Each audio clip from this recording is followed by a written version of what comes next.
Vamos agora então ver como é que se fazem encaixes e entalhes, que é uma técnica de campo muito importante para garantir o nosso conforto em campo. Por exemplo, se quisermos fazer um entalhe para segurarmos um pote ou uma panela por cima da fogueira, saber fazer uma estaca e ter um entalhe para que a espia não deslize, saber fazer uma croa na base de uma vara para que esta não comece a rachar. Estes entalhes e encaixes podem ser feitos com a faca de mato, que é o que vamos fazer, mas para troncos maiores podemos utilizar o machado e o serrão, mas assim pelo menos sabem qual é a técnica e como fazer. Outra coisa que é preciso ter atenção quando trabalhamos com ferramentas de corte, que é a área para onde nós não devemos trabalhar, que é o nosso triângulo da morte. Portanto, nunca devemos trabalhar do joelho até à nossa virilha, neste triângulo aqui, e também nunca virar a lâmina para o nosso peito. Portanto, isso é uma das coisas que é preciso ter atenção, trabalhar sempre dos nossos joelhos para fora, do nosso peito para fora, e se necessário também poder trabalhar para o lado e não ter ninguém à volta até à extensão do nosso braço com a nossa lâmina. Portanto, em primeiro lugar, nós vamos ter que escolher então aqui um ramo do comprimento do nosso braço, com a grossura de um polegar, e vamos então testar todos esses entalhes e encaixes neste ramo, que é algo que vocês também podem fazer quando estão em campo sem fazer nada e quiserem praticar a vossa habilidade com a faca de mato, conseguir fazer todos estes entalhes e encaixes num ramo desta dimensão. Então vamos começar por tirar a casca para ser mais fácil de trabalhar.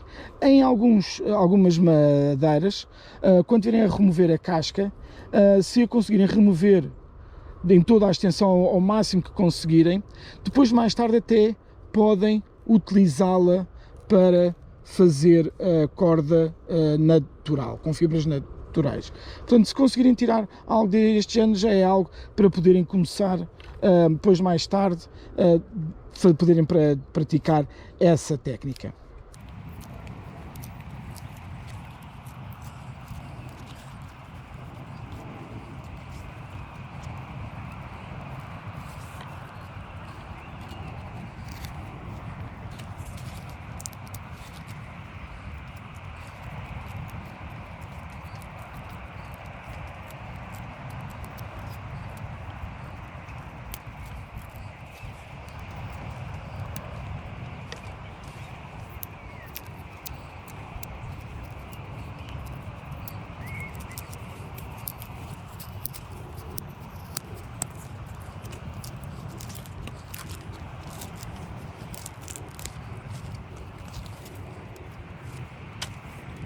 Pronto, após removida a casca, convém sempre tirar, se houver aqui alguns nós, para colocar toda a superfície do nosso ramo o mais lisa possível, para ser mais fácil então trabalhar. Então vamos começar então com os nossos entalhes e encaixes. Bem, vamos ver então um entalhe, que é o entalhe em cruz. Este entalhe é muito útil para quando nós queremos pendurar um pote ou uma panela por cima de uma fogueira. É algo que nos cria um gancho que podemos pendurar qualquer coisa. É sempre importante, quando nós estamos a fazer este entalhe, de ter uma superfície rígida para nos ajudar. Portanto, nunca utilizem a vossa perna como superfície para não correrem o risco de darem um golpe onde não querem. Portanto, como o próprio nome indica, é um entalhe em cruz. O que vamos fazer é criar uma cruz, ok? Aqui no nosso ramo, nesta direção, e depois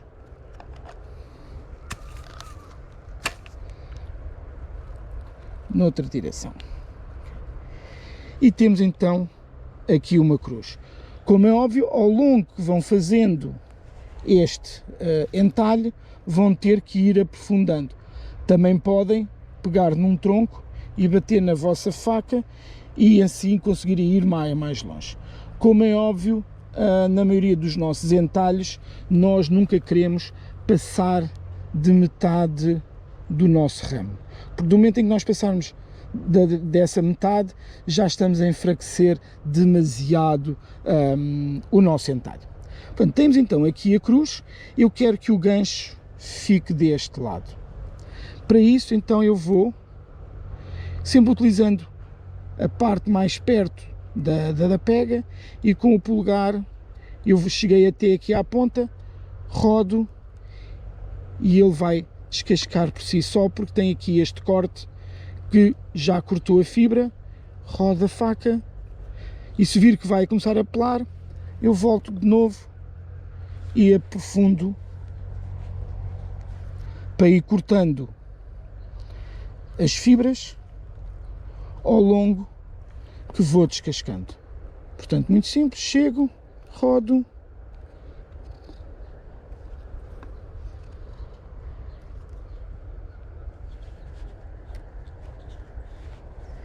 e outra coisa é quando nós estamos a fazer este corte, que é contornar o ramo com a nossa faca, mantendo sempre a linha que nós queremos manter, que é a linha da nossa cruz.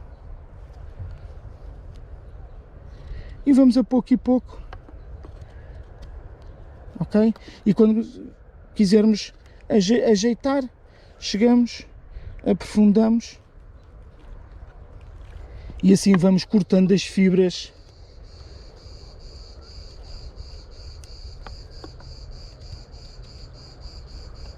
e quando chegamos até à linha do nosso corte, nós chegamos, paramos e depois vamos e cortamos, aprofundamos para cortar de novo a fibra, e vamos assim a pouco e pouco aprofundando o nosso entalhe.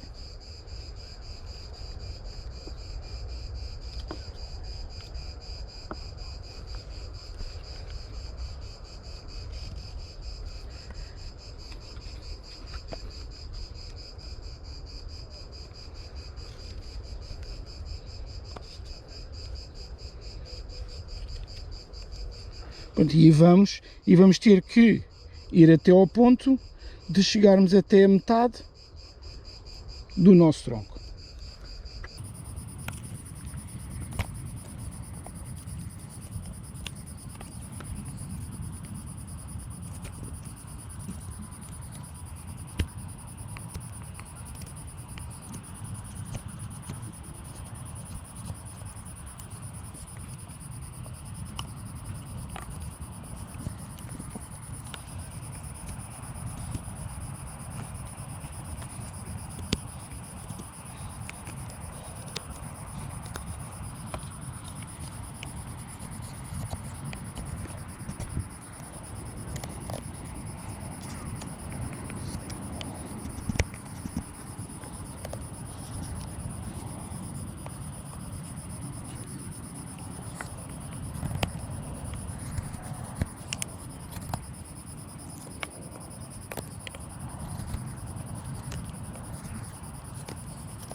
Agora que já cheguei até a metade, agora o que eu vou querer garantir é que este gancho faça o formato de um gancho e que não fique aqui em ângulo reto, porque com qualquer mexida a panela pode deslizar. Para isso o que eu vou é cortar aqui um pouco na diagonal, portanto garantir que faça um golpe para dentro.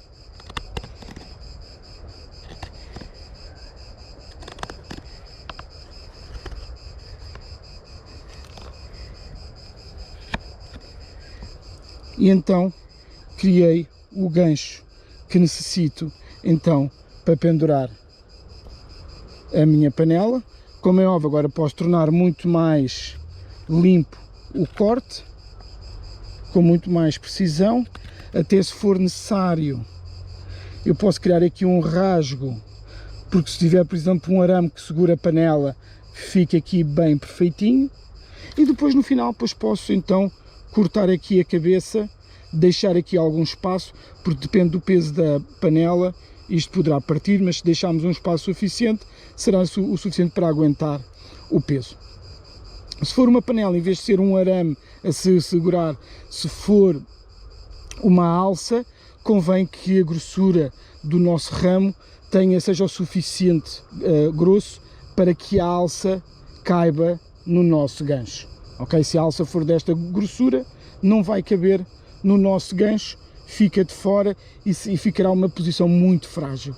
Portanto, normalmente, quando se faz estas alças, deve-se fazer com cabo de aço, que é fino, tem força suficiente para aguentar com uma panela cheia de água e massa e arroz. Portanto, aqui tem então o corte, o entalhe em cruz, faz-se uma cruz e depois vamos desbastando e sempre vamos aprofundando a pouco e pouco o corte das nossas fibras, e assim temos um gancho para se segurar a nossa panela. Vamos agora fazer o entalhe em sete, que é muito utilizado para aplicarmos a cabeça das nossas estacas de madeira para que a espia não deslize e não saia fora da estaca. Portanto, como o próprio nome indica, nós temos de fazer um sete aqui no nosso ramo e então vamos desbastando para que fique aqui então um entalhe em formato de sete. Portanto, a primeira coisa é fazer então um golpe em 90 graus, ir cortando as fibras, para isso até podemos rodar o nosso ramo para irmos cortando a fibra, e depois só temos de ir retirando e desbastando até ao ponto onde nós fizemos o entalhe. Ok? Pronto, agora é continuar a fazer o mesmo processo, desbastar e cortar as fibras, tendo sempre atenção de não passar de mais de metade do nosso ramo, ou então o nosso entalhe pode perder a sua capacidade de carga.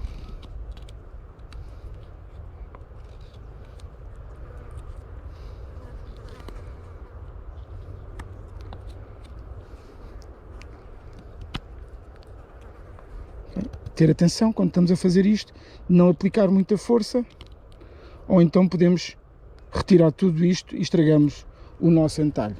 Voltamos de novo a aplicar força.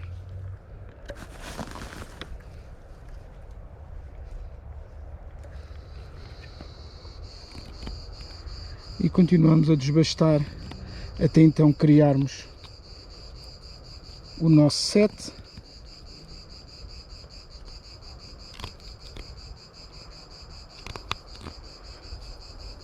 Ter sempre atenção que sempre que estamos a fazer este golpe há a tendência de ele ficar com esta inclinação, que depois o que pode fazer é que a nossa espia depois salte. Portanto temos que garantir que o ângulo se mantém a 90 graus ou então um bocadinho mais, mas para dentro.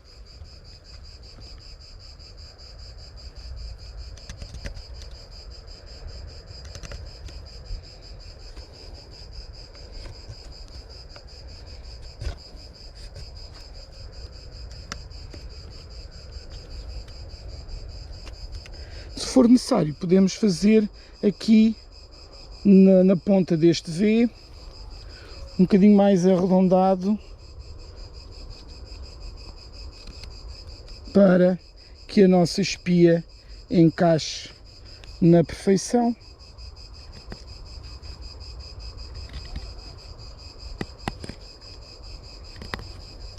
E pronto, já temos aqui o nosso encaixe em sete. E agora na cabeça da nossa estaca, porque vamos ter que martelar, e para garantir que ela não se começa a rachar, nós vamos fazer uma croa. Isto também é algo que podemos fazer na base da vara de escoteiro, porque quando a vara está a bater no chão, ela vai bater com estas arestas. Portanto, esta parte é a parte mais mole da nossa vara ou do nosso ramo, e o que vai acontecer, ela vai começar a descascar, e ela deve bater neste centro, que é a parte mais rígida e que não se vai descascar com tanta facilidade. Portanto, o que se faz é retirar a aresta.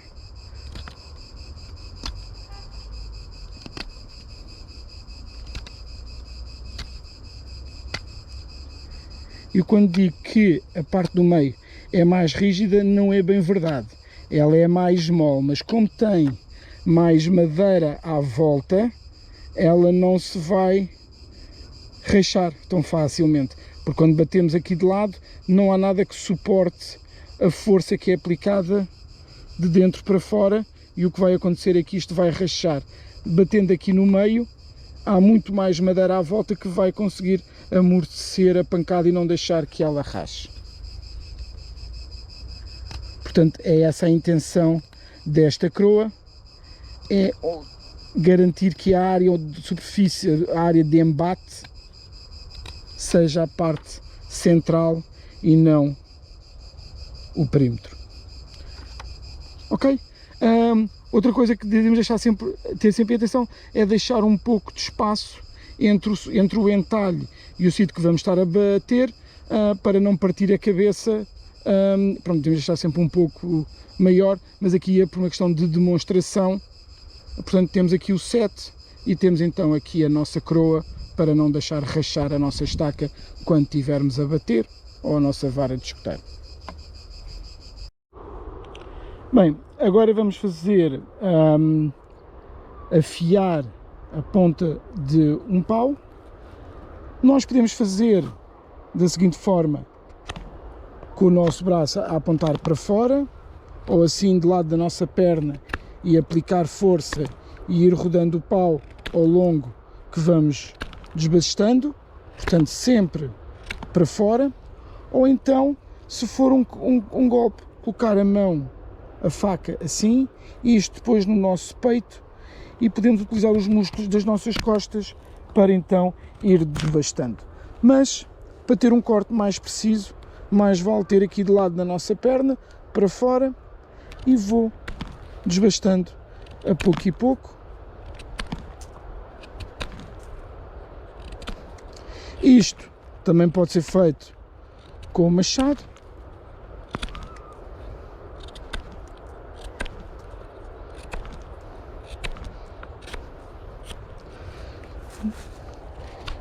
E agora vou continuando a afiar. Uma das coisas que é importante quando nós queremos fazer afiar um pau é que a parte do centro é a parte mais mole do nosso ramo, ou do nosso tronco, seja o que for. Portanto, se quiserem fazer um bico para depois a seguir enterrar no chão, podem aquecer a madeira, pôr a vara dentro do fogo para enriquecer, ou então, em vez de ficarem com o centro mesmo onde está o bico, colocar o centro mais para o lado, em vez de estar centrado aqui, pô-lo mais aqui para o lado. Por exemplo, vocês aqui conseguem ver o miolo, a linha do centro, e assim podemos desnivelar um pouco, e já veem que o centro está aqui.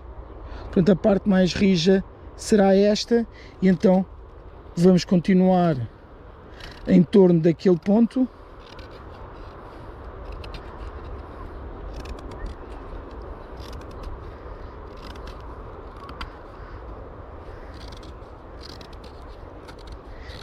E como podem ver, o centro do tronco está aqui, mas esta parte é mais rija do que esta aqui. Ok? Pronto, e depois, como é óbvio, podem afunilar mais consoante a capacidade de penetração que for necessária. Se puserem muito estreito, se o terreno for muito rígido, ele vai partir. Se for mais largo, tem mais matéria para, quando houver embate, de conseguir suportar o embate e não partir a ponta e não ficar. Portanto, depende do tipo de chão que vamos ter. O afunilar do nosso afiar vai depender, pronto, do terreno e da quantidade de matéria ou de madeira que vai proteger o impacto sobre o bico que estamos aqui a fazer. Ok? Portanto, isto é como afiar um pau para fazer uma estaca ou algo do género.